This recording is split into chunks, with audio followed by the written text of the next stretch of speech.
I'd like to welcome everyone to the presentation today on today's webinar of the research report, A National Landscape Scan of Personalized Learning in K-12 Education in the United States. I'm Susan Patrick, President and CEO for iNACOL and co-founder of Competency-Works, and I'll be facilitating today's conversation. I'd like to start by introducing our speakers and partners in the research. First, Bethany Gross is a Senior Research Analyst and the Research Director at the Center for Reinventing Public Education, otherwise known as CRPE, and affiliate faculty for the School of Interdisciplinary Arts and Sciences at the University of Washington, Bothell.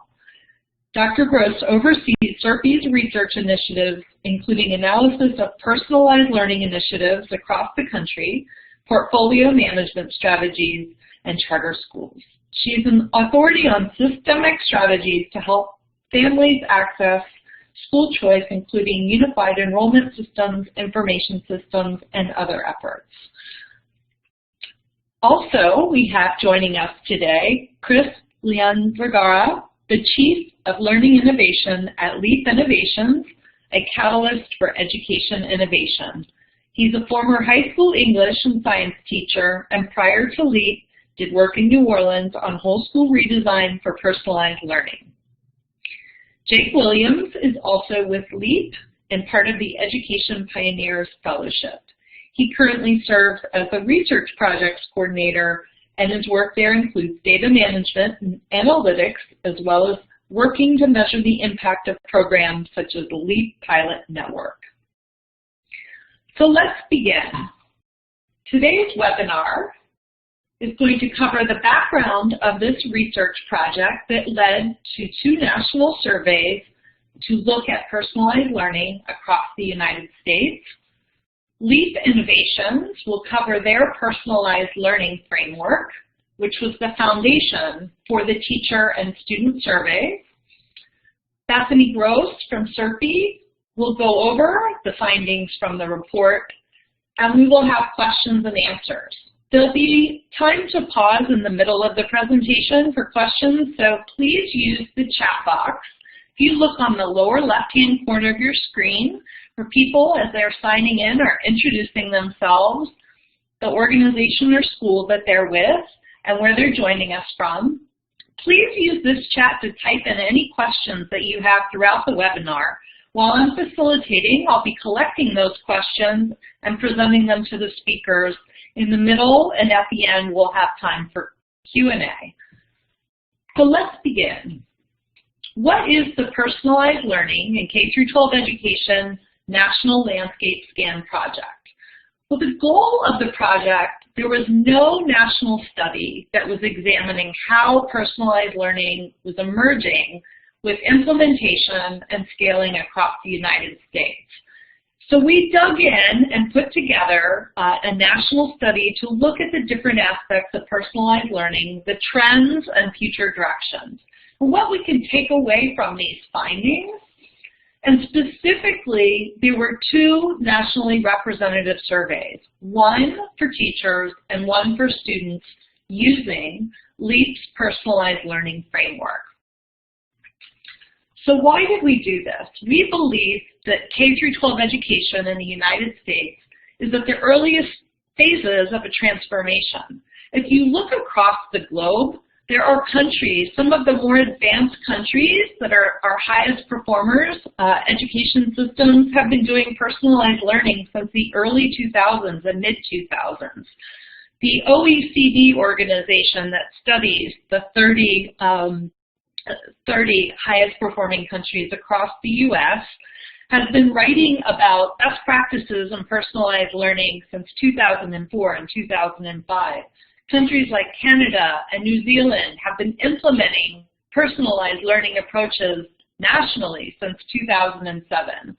So in the U.S., in the last 5 to 7 years, we've seen tremendous growth in personalized learning, and we believe that it was an important opportunity to examine the changes in instructional systems, how we can improve learning environments and teaching to better serve students' needs and support optimizing student success. So there was no study prior to the study that was done from 2016 and just released in 2018, exploring the characteristics of personalized learning instructional models and the elements taking hold in schools that are implementing personalized learning. So at iNACOL, we have noticed over the last 3 to 5 years a growth in the presentation proposals for our annual conference. Now, almost half of all presentation proposals to iNACOL are related to implementations across the U.S. from school districts implementing personalized learning in schools. There are opportunities embedded in ESSA, the federal law, and the report highlights where those opportunities to support personalized learning are in Title IV and other programs. There are 9 states that have newly created entry points for personalized learning in state law. So we see this starting to take hold. And if you look at these maps, the first map will be of 2015 and the second map will be of 2018, of how we have seen personalized learning identified by schools and districts reporting the growth. Go back and forth again. Here's 2015 and here's the growth in 2018. And what's interesting is what is happening in these clusters around Chicago, around Washington, D.C., across New England, across parts of Texas, and across sections of California. What is causing that growth to take hold and start to spur? So we've discovered through these surveys and research that also included focus groups and individual interviews, 4 supporting practices helping to grow and scale personalized learning.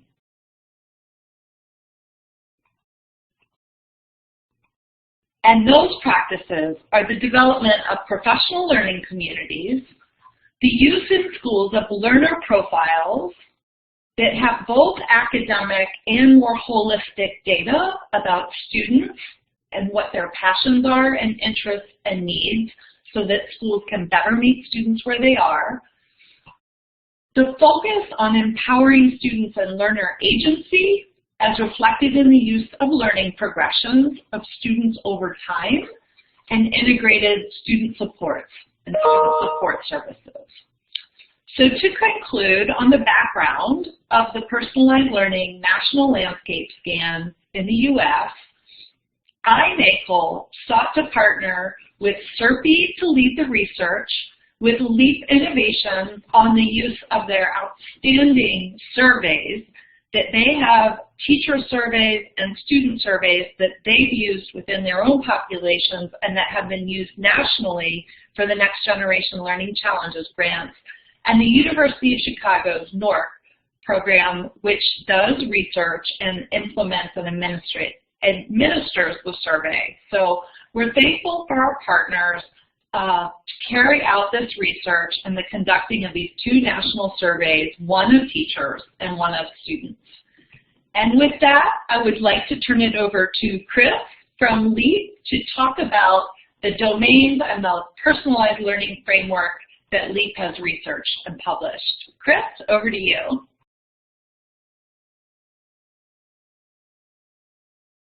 Chris, if you can toggle on the microphone so we can hear you, please. Hi, everyone. Can you hear me now? I think I got it. Yes, thank you. Okay, we're visit. So one, just huge thanks to iNACOL. This has been a fascinating and exciting partnership around this national survey. And for LEAP Innovations, to give you a sense of where we came from, really when LEAP started 4 years ago and the work in Chicago, we were saying personalized learning, but we had no definition underneath it. Lots of questions around, hey, what does this look like from teachers and principals and even ourselves? And with our research arm of the organization, it was clear that, hey, we got to be very clear on what are the constructs and what's the student experience. And so about But over 3 years ago, we worked with American Institutes for Research and many different practitioners and teachers from a lot of different disciplines to talk through, if you have a student experiencing personalized learning, what is that composed of? And so it's been a learning journey for us, along with additional literature and research reviews to kind of look at what's underneath each of them. But we see on your screen here, these are kind of the big 4 pillars, or as you call, 4 domains of personalized learning. I'll walk through them for you from left to right. The first one, learner demonstrated, in terms of progression at your own pace and advancing on demonstrated competency, not time spent on the subject, and really getting to the flexibility around curriculum and assessment and the structures that fit within it. The next one, purple, learner focused, in terms of relevant, contextualized, and designed around understanding of academic and non-academic needs. As we sort of say, this is both for the teacher and also for the student. There's a big part of our work of kids knowing themselves so they can better lead themselves, along with the teacher really understanding the child at a deeper level and the whole child to better inform design of lessons and the classroom environment. Then learner-led, in terms of learners are coached to take ownership of their learning so that adjust to their skills, curiosity, and goals. And this is really a lot of self-reflection, goal setting with the teacher, and working together in partnerships so kids take a much more active role in their education, are aware of it, can advocate for what they need, and move through versus the curriculum or the system just happening to them. And then the last one, learner connected, in terms of learning transcending the classroom in relevant and accredited ways, connected to families and communities, and being clear that learning is social, and you're working with others, you're building your network, you're building relationships beyond the classroom itself. And so for the surveys themselves, we do clear only the first 3 actually of items. Learner connected is in development, but really going back to the roots, you know, we were starting to work in Chicago, we saw implementations all over the place. Everybody was saying they were doing personalized learning, and there was a lot of concern of there were bright spots, but there were concerning spots, and to really get smart so we could learn over time, how to create a tool for measurement and reflection, elevating the student voice and experience and elevating the teacher's reflection on practice. And from there, I'll pass it off to my colleague, Courtney, to talk more about the surveys themselves. Hi everyone, this is Courtney Riley. I'm the Director of Special Projects at LEAP. I apologize, Jake was supposed to be here. He was on a flight today that got delayed, and so he apologizes for not being on the call. But I actually lead our national engagement work around the surveys, so hopefully I can stand in for him today. But as Chris was saying, once we had the framework in place and we were using it with our schools and educators here in Chicago, the next question was, for us, how do we actually know that everything that we are helping the teachers think about putting in place is actually happening in the classroom? How do we measure that change and progression in the classroom in terms of what the teachers are doing and in terms of what the students are experiencing? And we looked around for something to help us with that and didn't find anything. So we went back to American Institutes of Research as well as SRI and spent about 2 years developing a set of valid, reliable tools to help us actually measure the implementation of personalized practices that were taking place in the classroom. And I said over 2 years. It continues to be ongoing work. We think that there is always more to do in terms of tightening and expanding the surveys. It's a living, breathing piece of work. But we have been actually able to use them nationally now for a couple years, and they really provide a 360-degree view of what's happening in the classroom by asking teachers about practice and students about experience, along 3 of our 4 framework components.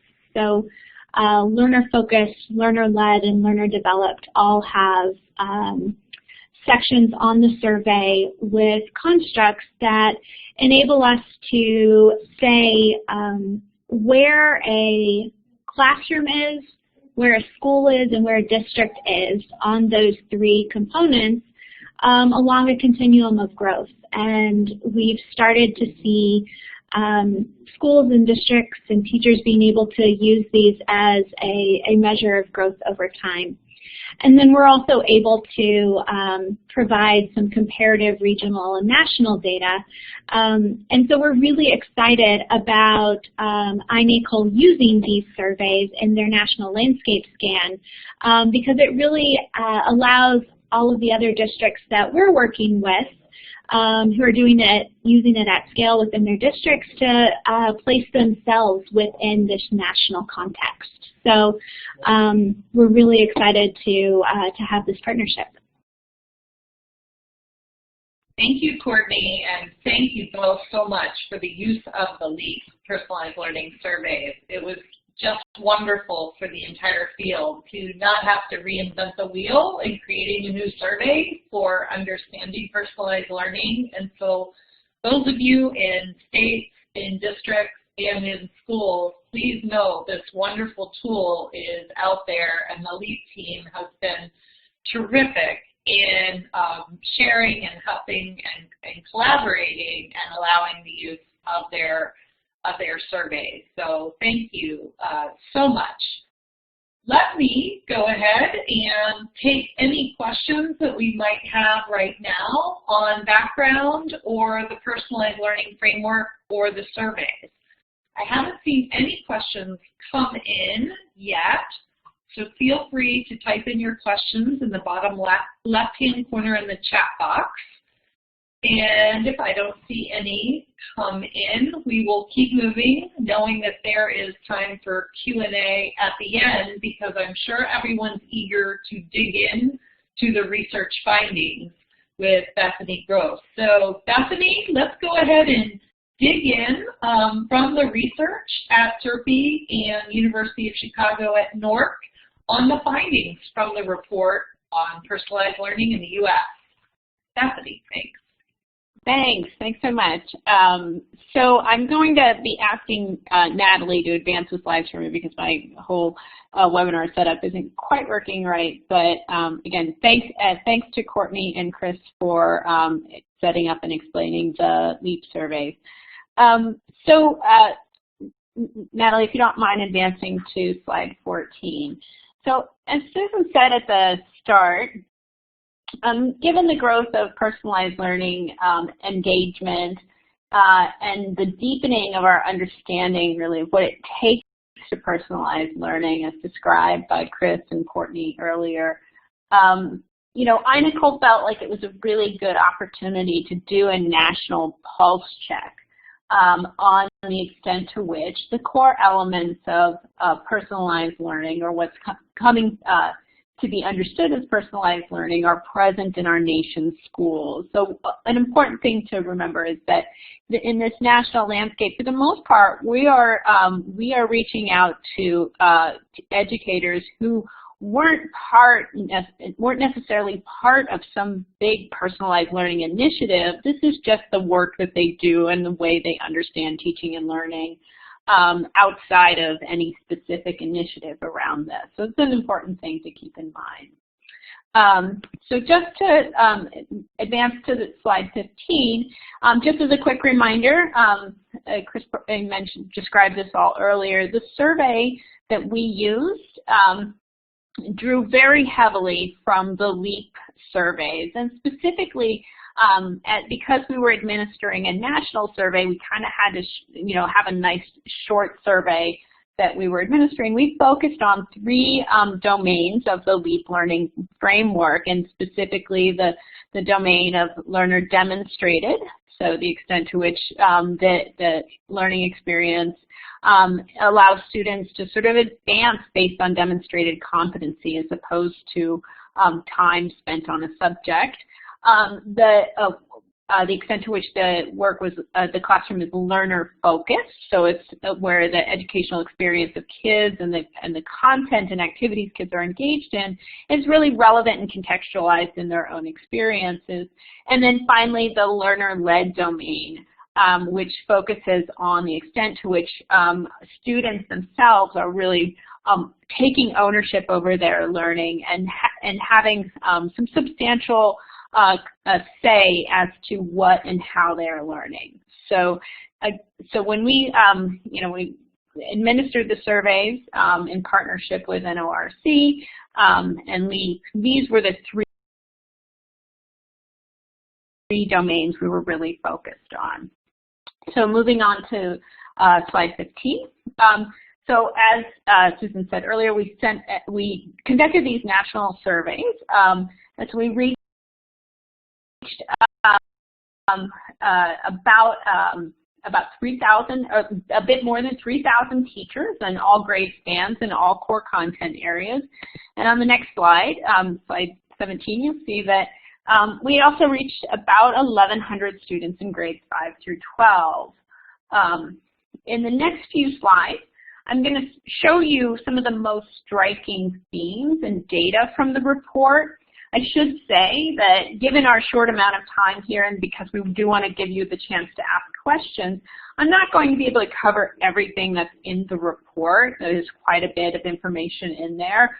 So just consider what I'm discussing here to be a bit of a teaser. There's a lot more in the report, and I hope you get the chance to check it out. So moving on to slide 18. So this is just to orient ourselves to the three domains and the survey itself.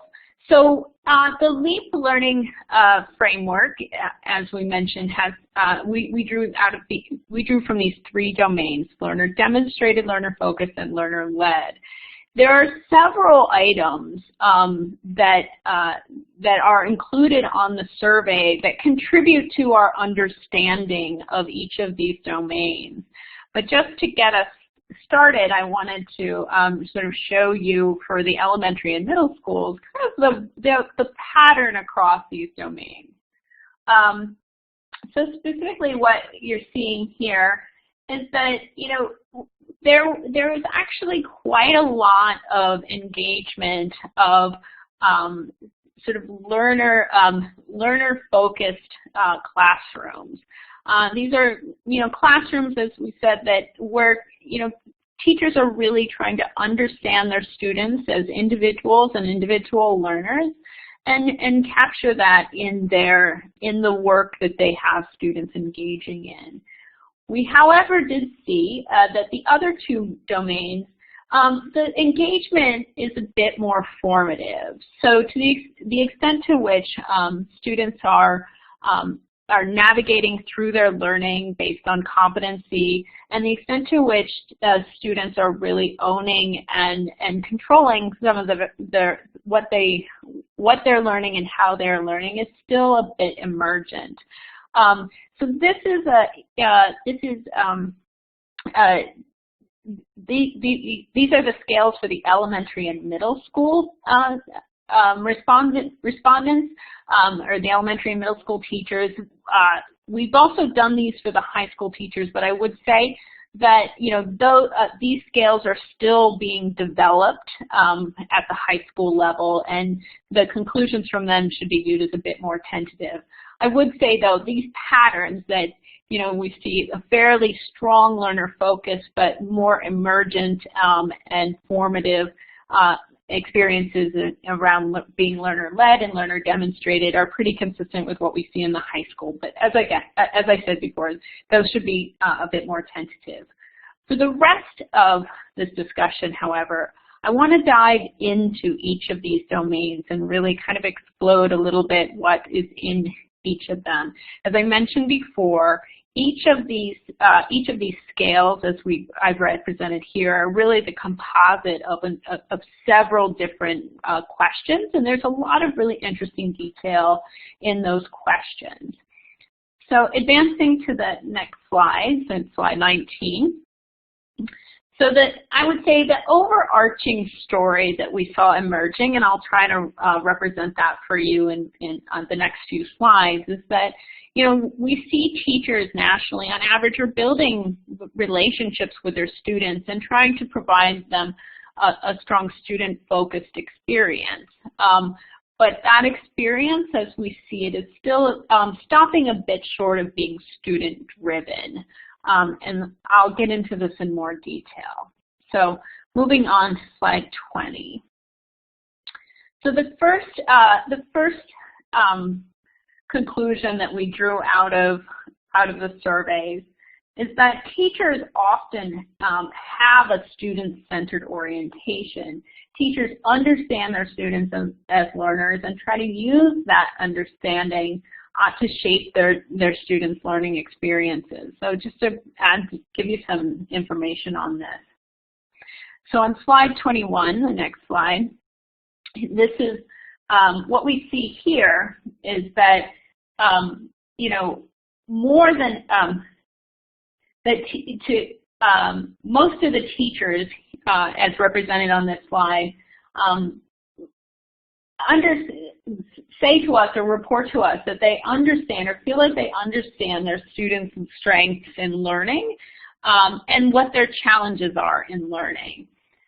Just to orient you to this figure a bit, you'll see that the green and blue segments of the bars reflect the percent of teachers who indicated that they felt like they knew the strengths or challenges for all or more than 3/4 of their students. That is, they felt confident in their understanding of the vast majority of the students in their classroom. So again, this is feeding into that sort of learner focus that yes, teachers do sort of convey that they're understanding their students. And on the next slide, slide 22, you can see that they're sort of using information, especially at the elementary and middle school. They're using information that they have on their students as learners to assign work to them.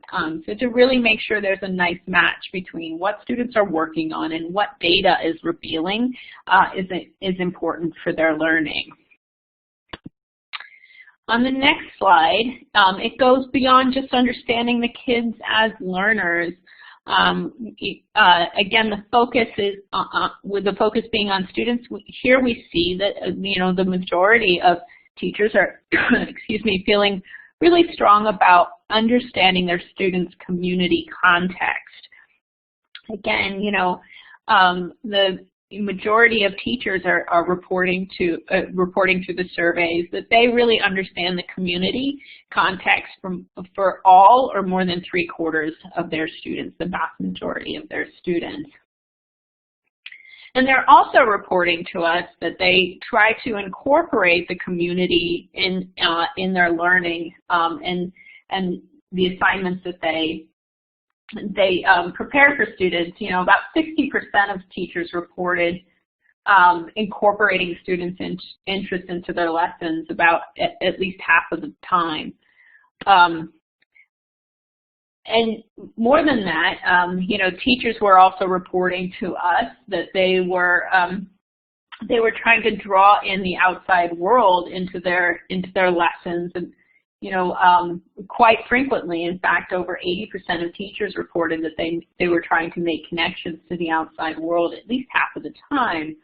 Now, on the next slide, slide 24, I think what we have from the student survey is some indication that there may be some misalignment between how teachers are viewing the incorporating of outside work and students.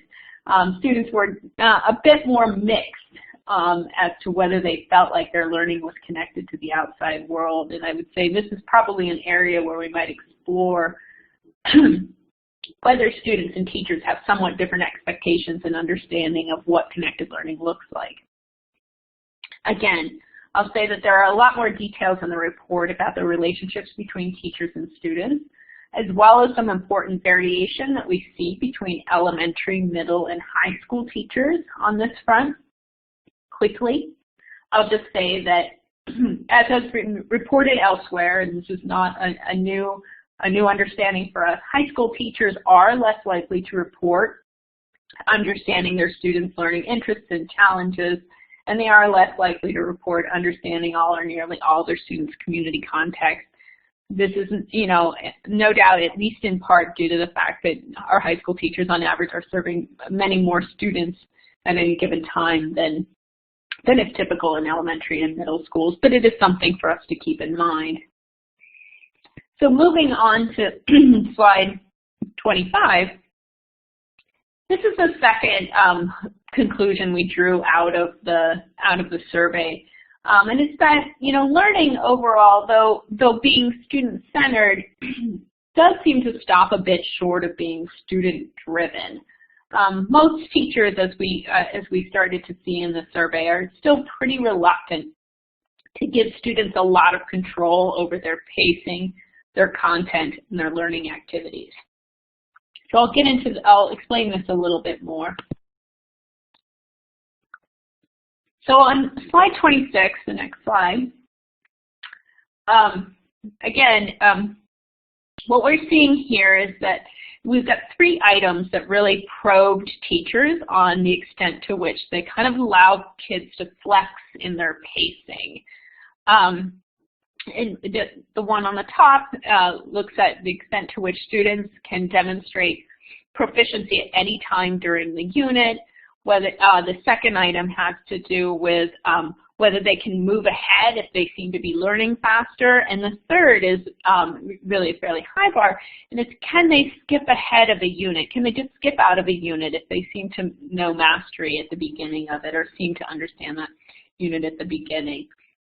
And while there is teachers are sort of falling all along the spectrum, we do see that it's pretty limited in the extent to which teachers are allowing students to really push outside of kind of that traditional structure of unit pacing. And this is, I would say, it appears to be particularly true for the high schoolers, the high school teachers, that they're just a bit reluctant and more likely to say that no, students really kind of we need all the students to stay together. They can't jump ahead, especially skipping over a whole unit. On the next slide, this also shows that teachers, while willing to give students some occasional flexibility and control over their content, what they learn, and then how they learn, are still, rarely giving, are more likely to say that those occurrences are rare. And they are a bit more reluctant they do seem reluctant to give students a lot of control over what and how they learn. So shifting ahead to slide 28, the same can be said again around learning goals. Teachers, a large percentage of teachers are very reluctant to give more than just intermittent opportunities for students to create their own learning goals, and very few are willing to give more than intermittent opportunities where students have unique learning goals. So just to recap on pacing, on control over what and how they learn, and learning goals, teachers are still keeping a firm grasp on those aspects of students' learning experiences. So shifting ahead to slide 29, all of that said, and noting that there does still seem to be some large gaps between our vision for our personalized learning in classrooms and where teachers are nationally, I'd say the survey also offers some really interesting glimpses of opportunities that are out there. So shifting ahead to slide 30, technology. Technology seems to be widely available, with more than half of all the teachers reporting to us that one-on-one devices are available in their classrooms.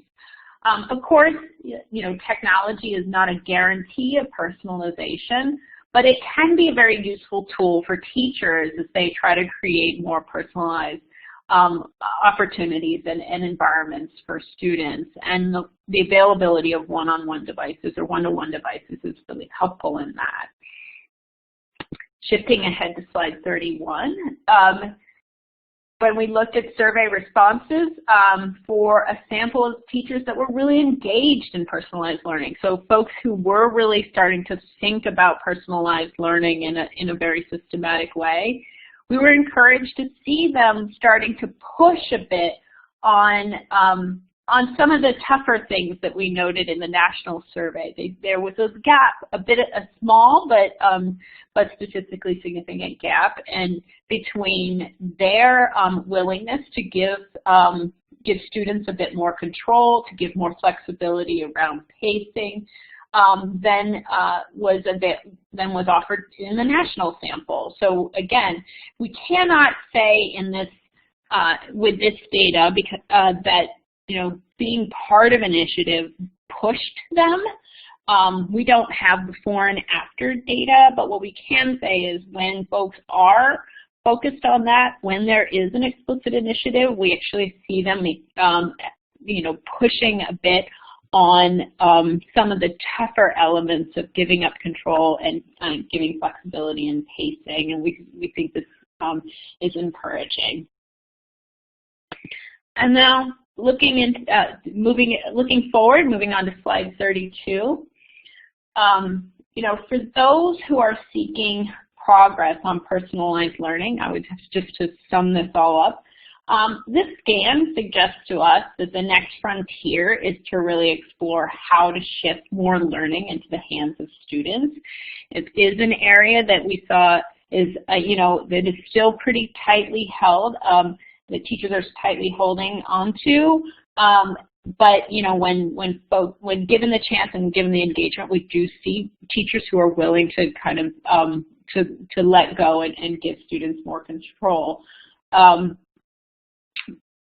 So, moving forward, that seems to be the area where I think that, we might spend some time really exploring what does it take, how do we support teachers to do that work, how do we better support students to have more control in their learning and to have more, to take advantage of flexibility in their pacing, and how do we create a system that better supports that kind of a shift of putting more learning into the hands of students. We've got a couple of really great questions. So, and then with that, I think we are moving into questions. Questions in the chat box on the lower left-hand corner. So Bethany, I'm going to start with you. A question comes in from Becky on, and this is a question came in around your pacing slides, around slide 26, 27, and 28, around pacing, content and lessons, and maintaining control of defining learning goals of teachers versus students. So keep that in mind as background. So the question from Becky is, where does credit recovery for at-risk students fit into this? And Chris, you may want to respond to that too, but Bethany, I'll ask you first. So, it's hard to say. In the survey, it's not explicitly, surfaced through the survey where credit recovery fits into this. I think Courtney and Chris probably have probably a deeper insight into how they think about it. How do they think about something like that in the context of the learning, the LEAP learning framework? And I think it would be good to hear from them. But I should say that, this doesn't explicitly respond to that. There is one survey item that asks, if students can have as much time as they need to master something. I would say that item actually it seemed that there was more agreement on the part of teachers around flexing time and giving kids more time to do something than is observed in these questions or items that talk about pushing forward.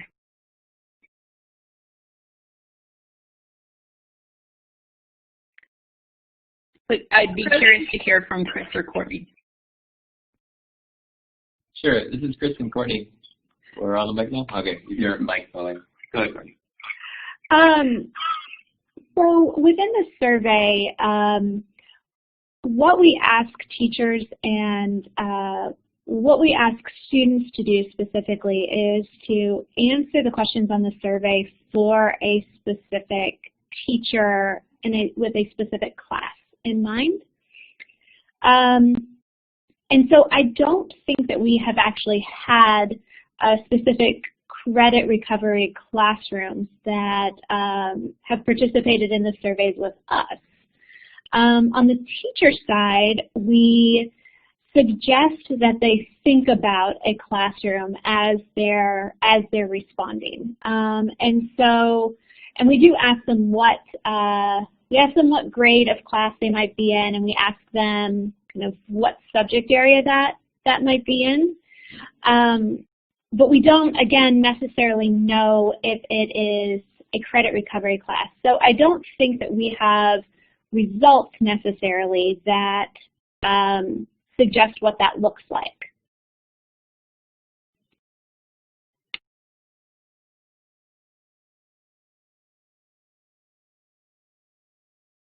Thanks. This is Susan, and I'll just jump in here. I think this is less related to the survey data, but in early implementations, we often see in districts beginning to do the work on credit recovery sort of traditionally in summer school, and then as they start to have district-wide or school-wide implementations of personalized learning, that's where the LEAP framework, which is much more holistic than just pacing. Pacing may be one element of a personalized learning model or implementation or approach, but it does not define personalized learning. Really, when we're talking about personalized learning, we're talking about per person or per student and ensuring that students' needs are met. And that's really from a whole student approach and a research-based approach on how students learn best. So if you have the chance to dig in on all of the different elements around the personalized learning framework and each of those big areas of learner-led, learner-demonstrated, learner-focused, have a whole range of sub-elements that are from that feedback from educators, practitioners, and researchers. We have another great question from Laura Shields, and I'll direct this to Chris and Courtney first because it's about the survey, but Bethany, feel free to weigh in. So Chris and Courtney, did the survey ask teachers for their definition of personalized learning? That's the first part of the question. And the second part of the question is, has there been any continuum of growth identified for the growth of personalization based on teacher practice? And I think that gets behind the nature of the teacher survey. She adds, in other words, is there a logical progression of practice revealed as you look at those educators who seek to personalize? So the first part of the question is asking about the survey and whether the survey asked teachers for their definition of personalized learning. And the next part is about that continuum of practice. Yeah, great questions. For the first one, it doesn't ask teachers for their definition of personalized learning. What we were very careful to do in creating the survey was to use language that would be agnostic to any personalized learning framework, whether it was ours or any other one. We tried to ask questions that were very directly focused on specific practices that teachers would be doing. And that demonstrate aspects of our framework, but we did not use that language. And that was so that any teacher could take it and wouldn't get hung up on the language. And when we were working with AIR, we did go through several rounds of cognitive labs, cognitive interviews to make sure that we had any language that would be misleading or unclear removed from the items. For the second question, this is a great one, and it's actually one of the research questions that we're looking at right now. We have a hypothesis. I will say our hypothesis is that before you can successfully move to a true learner-led or learner-demonstrated implementation, you first have to deeply know the students, and the students have to deeply know themselves. And so we do believe that learner-focused is first in that continuum, and we see that play out anecdotally in our schools here in Chicago. However, we do want to actually start looking at the data and see if that proves out through the data collected through the surveys. So we're really excited to learn more about that, and hopefully can tell you about it in the next year or so.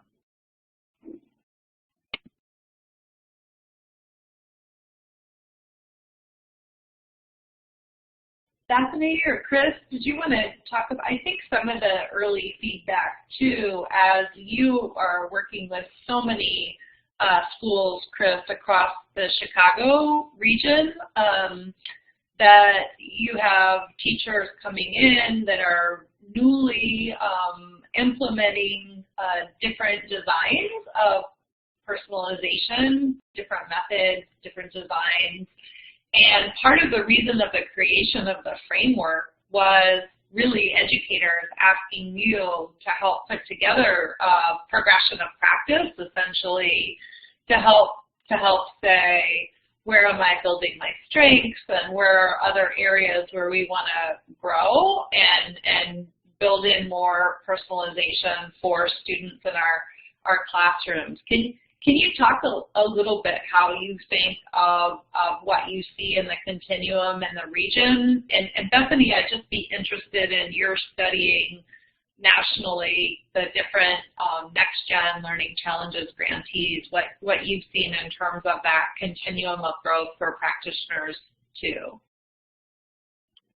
Sure. This is Chris, and to that point, it's a pretty fascinating question that we think about a lot here. And even with the design of the framework from the beginning, it was intentionally from the student's point of view to not norm practices or school models. So it's sort of model agnostic, and we even kind of say in our work that personalized learning models will look different in every context because the students and the community and the values and the standards of curriculum, it'll vary location by location. But the core question is, are the kids or the learners experiencing these elements? With that being said, we do kind of, as Courtney said, I would build on kind of these hypotheses of things we see that one might consider further along the continuum. I'd also note we did a crosswalk with REACH, which is what's used here in Chicago Public Schools based off the Danielson framework, and found to no surprise if you're familiar with the Danielson framework, a lot of overlap with Distinguished, where it gets much deeper into knowing the students, higher level of differentiations, and also a lot of elements around student agency and choice and voice in the instructional design. So I think we're seeing a lot of promising practices and things that are sort of good teaching plus and what that looks like, and going more and more deeper into that, especially with the kind of wide diversity of school teams that we work with here. And I would just say within the surveys themselves, there was sort of a number scale or rating around to it that was co-designed with practitioners to at least give you a sense of are you emerging or where you are in that progression. But I would emphasize at the moment it's sort of model agnostic by design, because we don't want to restrict creativity in the field as everything is emerging. This is Bethany. So just to respond to that, what we observed in the national study of schools that were engaged in a kind of initiative around personalized learning is, I think, just to echo what Courtney was saying, that there does seem to be a kind of baseline condition of really, it's hard to imagine personalizing anything about a student's learning and their pathway through learning without understanding the child themselves. And there is, I think, the first step is to not just, commit to knowing kids, but also to build the structures and supports and tools that help you understand kids as learners, the data systems that need to come into place, and how you use the data, what information are you seeking about learners, and then, sort of the tools that allow kids to have some control over progress. Now, one thing that we did on the topic of staging, though, that came out, and I think that several of the schools that we visited sort of came to this understanding after a few attempts at different efforts to shift control and ownership of the classroom to students, is that, there is something to developing students' capacity to really leverage the opportunities towards to show agency, to express their agency, to take control. There are a whole, a suite of skills that students need to develop to really take advantage of those kinds of opportunities. And I think that, what we saw were a lot of teachers who were sort of passing a lot of control off to students and finding that things sort of fell into a bit of chaos and disarray, and students floundered, and some students did well while other students really struggled through it. And when they backed up a bit, they said, oh, this is a process for kids too, and started to really think about what it takes to onboard and bring kids on board with the new sort of expectations and goals for them as well, and thinking much more intentionally about their development to be able to perform with success in classrooms where they're owning their learning more. Great, thank you. I have a great question that's come in about primary school students. So how do you feel primary students do at knowing themselves to be more learner-led? And I'll just make a quick comment before turning it over to Bethany and then Chris, that I think some of the key words in this question are about learners developing skills to know themselves as learners. And as I have studied global education systems, I've seen this in New Zealand and Canada, across Europe, that this developing skills to know themselves as learners begins in kindergarten through second grade, throughout primary and elementary, in schools that have been implementing personalized learning for 15 or 20 years in other countries. So I'm interested in hearing how you answer that question. How do primary students do it knowing themselves to be more learner-led?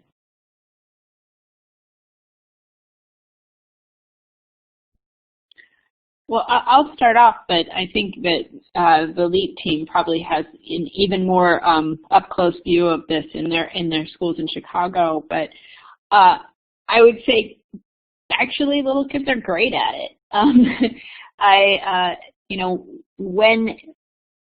When we were doing some field visits, we spent in our third round of field visits, we actually conducted student focus groups. So we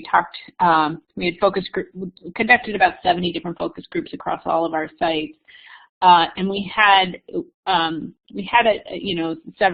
several little tykes, as we might call them, involved. And I remember one focus group in particular was a group of fourth graders, and they were describing their class to me, and they talked about going into the classroom and picking up binders that sort of laid out what they were working on, and was sort of their catalog of work through the year. They understood and explained to me, what they were looking for in those binders that let them know what they were going to work on that day. In the class, they rather seamlessly and naturally navigated through different kinds of learning activities. They did different, they knew that they were all on sort of different points in their, we were talking about their math class, in their math class.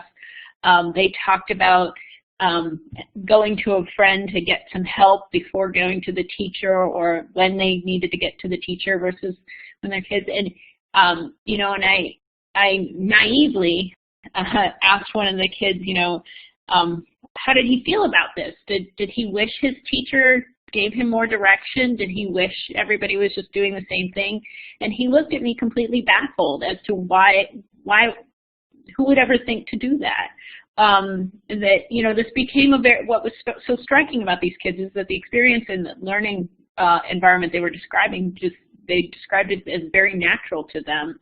So I think that this is something that is, with the right sort of preparation and the right set of expectations, if you convey this to kids fairly early on, this is not something that feels foreign to them. Yeah, and this is Chris. I totally agree with everything that you just shared. Sort of, we see it with the little ones that it just becomes the world that they know around education, and they can't imagine why you would have such a teacher-directed type of environment. And also, we see in practice kind of developmentally appropriate. So with the first graders, there might be opening of choice of where you sit within the classroom, and naturally speaking, not everyone makes the best choices there. There's again that conversation with Courtney of why you shouldn't sit next to Chris because he distracts you when you talk to each other, and give an opportunity the next day on what that might look like. But we find is the teacher in the environment allowing opportunities for those experiences for kids to actually be in the driver's seat for these small micro decisions, and showing the adults and others they can trust and sort of scaffold their way through having those reflective questions and just honestly social modeling around what is appropriate, what isn't appropriate. There was this awesome moment. We had some people visiting a school a couple of months ago, and a little second grader came up to the principal and asked to meet with her later. She said okay. And then later on the child met with her in her office and explained that he felt that the tours were being disruptive to his learning, and he would like to work with her to find ways that it would, not interrupt them, and that he could continue on his work. And all of that goes to sort of a self-awareness of my activity as a learner. Also, how to not shout out and do it inappropriately, but how to do a professional conversation as adult. And so there's a lot of building that concept or identity with the kids as they move through it. But I find over and over in our work, it's just we find it's the adults pulling the students back, and that they can really do some amazing things if you give them the chance and really help model and scaffold for them what the expectations are. The only quick asterisk is the surveys only go down to second, third grade. And Courtney, you can speak to some of the issues with the little ones with the surveys. Yeah, so for teachers, the surveys go down through kindergarten, but for students, only through third grade. And, that really is that year where they transition from learning to read to reading to learn. And even in third grade, it's hard. We do have a separate version of the survey for third graders that does have a lower Lexile level throughout. But we tried to go down to second grade and found that we really just couldn't find ways to ask the questions that were at their reading level to get at the, to help them understand it appropriately. So K2, we don't have a survey for students right now. Certainly it's something we'd love to look at in the future, probably a different format, etc. But yeah, it's 3 and up for now. Well, thank you, and that's a wonderful note to end on. If you think about how important it is to build and create the identity of our youth, but also our adults in lifelong learning, and building that identity as a learner and as a lifelong learner. So I would like to please have everyone join me in thanking our presenters today for their work and leadership in the research on personalized learning in the U.S. I have such deep gratitude for the wisdom and the willingness to share with all of us. And I would like to thank everyone for their time in joining us today. Thank you. This webinar will be provided online as an open educational resource freely with slides and the webinar recording archived. And thanks for joining us, and please let us know how we can help in your efforts. We will have our range of 100 different reports on competency-based and online learning. Leap Innovation's website is here for the framework, and the Center on Reinventing Public Education, which also released another report on personalized learning in June. Please feel free to contact us if you have follow-up questions or if we can help. Thank you and have a great day.